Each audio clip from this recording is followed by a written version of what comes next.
As a support worker, you know even the small challenges, like opening a jar or reaching a shelf, can become barriers for independence for older adults. But with the right tools, those barriers don't need to stay in the way. This is a self-tipping kettle.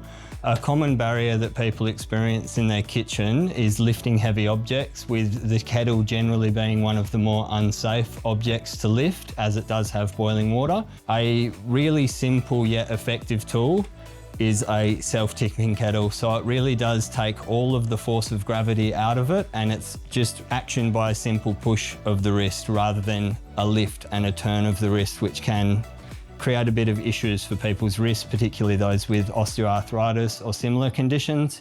Now, this is a really effective tool for those sort of kitchen-based tasks. As you can see, it's got a border that allows you to place a piece of bread or toast into that corner to hold it, allowing you to butter it with one hand.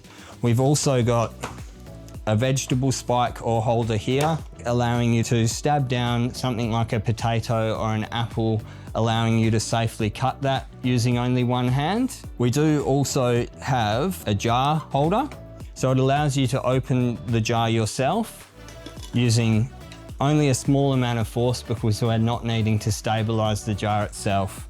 Now over here, it's a vegetable scrub. So in the same way we may have difficulty scrubbing a vegetable, holding it with one hand and scrubbing it with the other, this allows you to do it just using one hand. Now, this is a grater, obviously. It allows you to grate something like a carrot. It does come out, or alternatively, you can just lift it up to gather what you've grated afterwards. This is an automatic jar opener, and we've also just got a more basic rubber jar opener as well. Now, another very, very common barrier for people that are in the kitchen is opening jars, particularly ones that haven't been opened yet. So a tool like this can be really, really effective for those who have not got the ability to open a jar independently. The way it works is simply just by pressing a button once.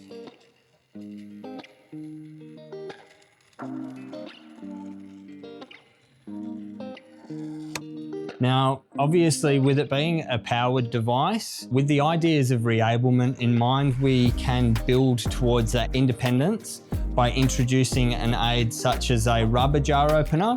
Now, this basically just increases a lot of the friction in our hands, reducing the force that is required to actually lift the jar off. And then another option would be a rubber grounding mat. So this is really, really helpful for people who have a bit of difficulty maintaining that force through the jar to keep it in place as they're undoing the jar lid. Now, it really is as simple as a twist of the wrist. Now, there are a wide range of adapted kitchen tools. One common thing that you will see are knives with handles like this. Traditional knives, particularly for those people who have osteoarthritis in the wrist or similar conditions impacting their carpal tunnel, it can become very, very hard for them to move their wrist into a position like this, which is required to use a traditional style knife. When you keep your wrist in a neutral position like this, it reduces a lot of the strain that would be exerted on the wrist using a traditional style knife. And for the same purposes of these knives, this knife does reduce a lot of the tension through the wrist. The rocker really does use gravity and our body's weight to do that task for us.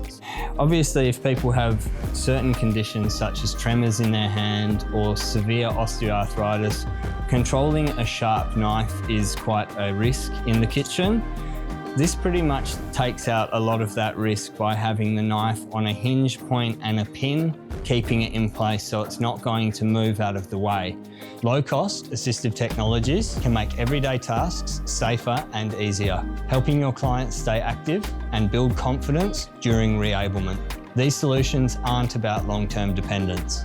They're short to mid-term supports that promote recovery and independence.